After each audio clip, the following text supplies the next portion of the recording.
पिछले ज़माने की बात है, एक अमीर का एक ग़ुलाम बहुत दीनदार था। उसका नाम सनकर था। ये अमीर अपने ग़ुलाम सनकर के हमरा किसी ज़रूरत से जा रहा था।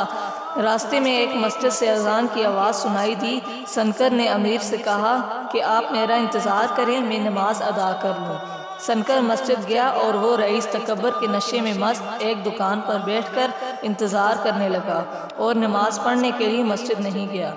जब इमाम और तमाम लोग नमाज और ज़िक्र से फारिग होकर मस्जिद से बाहर आ गए और सनकर मस्जिद ही में रह गया, तो रईस ने आवाज़ दी और कहा, सनकर तू बाहर क्यों नहीं आता? तुझको किसने मस्जिद में रोक लिया? उस ग़ुलाम को उस वक्त हक़ ताला का ख़ास कुर्ब हासिल हो रहा था और वो मुनाजात और ज़िक्र में मसरूफ़ था।